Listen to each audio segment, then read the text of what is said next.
Welcome back. तो friends, अभी का वीडियो है जयशंकर का धमाकेदार बयान अचानक चीन के उड़ा देगा होश।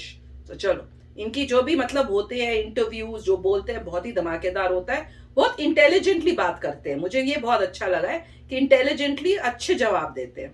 तो चलो वीडियो शुरू करते हैं। वीडियो शुरू करने से पहले अगर आप चैनल पर नए हो और आपने अभी तक सब्सक्राइब नहीं किया है तो जल्दी से पहले सब्सक्राइब के बटन और बेल आइकन को क्लिक कर लो ताकि आपको हमारे सारे न्यू वीडियोस के नोटिफिकेशन मिल जाए जैसे हम अपलोड करें। अगर आपको वीडियो पसंद आता है प्लीज लाइक एंड शेयर। चलिए शुरू करते हैं।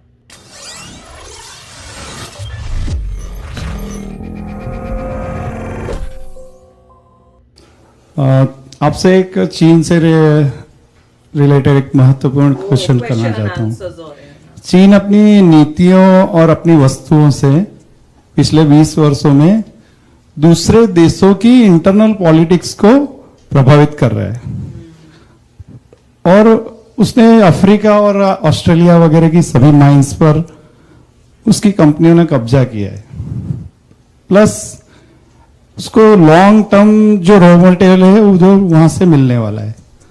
तो क्या भारत ऐसा कुछ कर सकता है या क्या कंबाइंड विश्व ऐसा कुछ कर सकता है कि चीन की इंटरनल पॉलिसीज पे हम प्रभाव करें और इन माइंस पे जो कब्जा किया है चीन ने उनको अपने उपयोग में अपनी कंपनीज कब उस कॉम्पिटिटिव वर्ल्ड में उतरेंगी?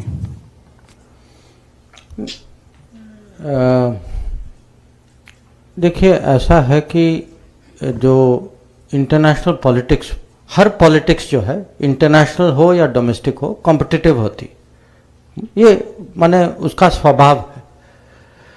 तो चीन जो करेगा वो अपने हित में करेगा।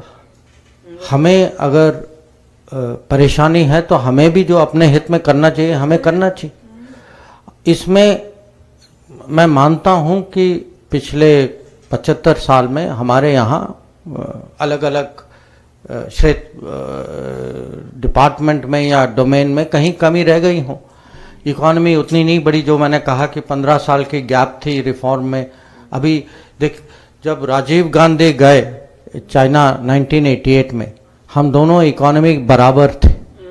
अभी चीन की इकॉनमी जो है हमसे 4 गुना ज़्यादा है, 4 गुना से भी ज़्यादा है।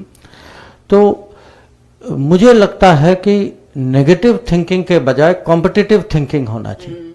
कॉम्पिटिटिव थिंकिंग होना चाहिए कि भाई उनको देखते हैं कि वो क्या करते हैं, कम से कम हम जितना कर सकते हैं। और अभी मैं ये कह सकता हूँ कि ऐसी सोच भी है, ऐसे आत्मविश्वास भी है, ऐसी क्षमता भी बढ़ रही है।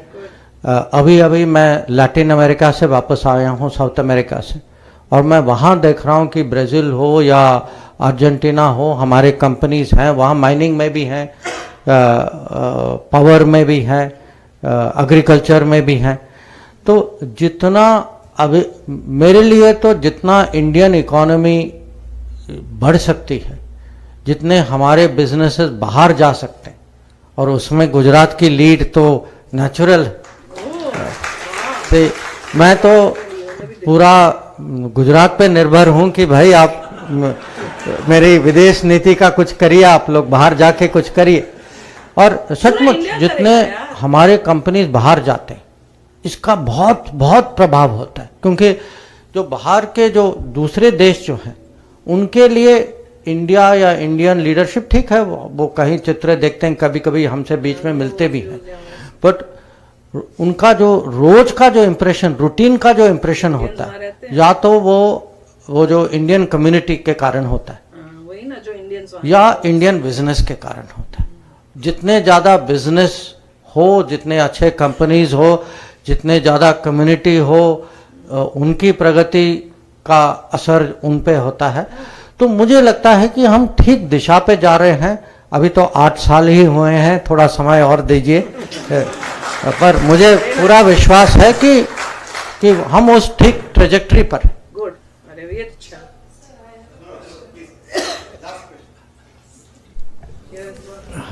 Sir, I have a question. Thank you for this opportunity that we can at least ask you some questions, sir.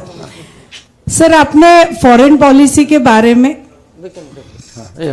अभी हम चाइना के बारे में जो डिस्कस कर रहे थे सर, तो मुझे एक कंसर्न ये है कि अपने देश में हम पॉपुलेशन कंट्रोल की क्यों बात नहीं कर रहे हैं, या हम अपना देश जितना रैपिड अर्बनाइजेशन और मैसी रैपिड अर्बनाइजेशन की तरफ हम लोग जा रहे हैं, तो सर उसमें भी अर्बनाइजेशन का कारण भी यही है, opportunity less in rural area and more in urban areas.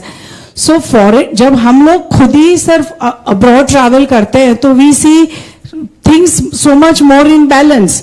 सो आपने कहा आप विदेश नीति देखते हैं और काफी सारे अदर लोग देश नीति देखते हैं, तो sir how do you then bring that knowledge and I get that. See, first of all, population की अगर बात करें, actually rate of growth of Indian population is falling very sharply. ओह अच्छा, उसका कारण है, कारण एजुकेशन है, गुड, अच्छा, education, social awareness, prosperity.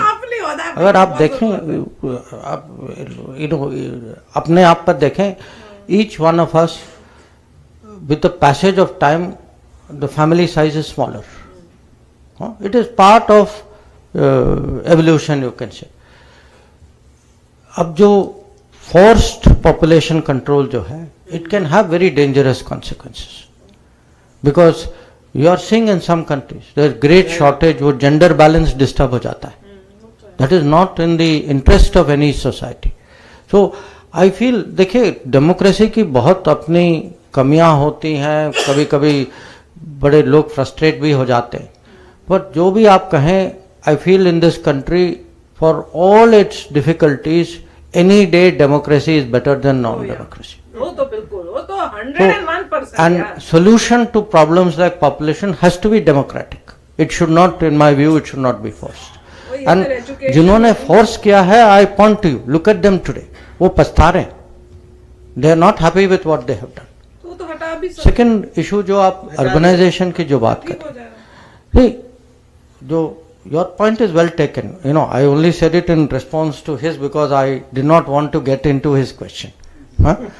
The fact is, today, जब any minister, any official जो बाहर जाते हैं, हमारी उनसे अपेक्षा है कि वो बेस्ट प्रैक्टिसेस, बाहर की बेस्ट प्रैक्टिसेस समझें, देश में लाएं, यहाँ परिचय कराएं लोगों को, ताकि हम उसको ऑब्जर्व करें. तो मैं तो इसको कहता हूँ, there is a Modi band of tourism. आप कभी कभी देखते होंगे कि मोदी जी जब बाहर जाते हैं वो करते क्या है, मैं आपको बताता हूँ क्या करते हैं. जाते हैं, माने एक तो काम वाम करते हैं, वो तो आप सब जानते हैं, बट जब भी समय होता है विल से, अच्छा चलो वहाँ का रेलवे स्टेशन बहुत मशहूर है, जाकर देखते हैं वो कैसे चलाते हैं, वहाँ की बुलेट ट्रेन, यहाँ का कन्वेंशन हॉल. साउथ कोरिया में जो नदी की क्लीन अप हो रही थी ना, ये Namami Gange, it was very early days. There is very famous river in South Korea which was very polluted. तो खुद गए to see how did they clean up the river. Bullet train में खुद चढ़े. जर्मनी में, बर्लिन में जब गए, the railway station is very very focused on how to improve railway station. In Malaysia वो कॉन्फ्रेंस के लिए गए, वो तो कन्वेंशन हॉल देख रहे थे, what do we learn from convention hall. तो सिंगापुर गए, this whole smart city idea, innovation idea. तो this much I can assure, कम से कम सरकार में माइंडसेट बदल चुकी. सरकार में माइंडसेट ये है कि देर आर अलग अलग देशों में अपनी अपनी उनकी जो भी उनकी अचीवमेंट्स जो हैं, उनकी बेस्ट प्रैक्टिसेस हैं, उनके टेक्नोलॉजी हैं, we have to find ways of getting it to the country, and that is today actually become a big focus of foreign policy.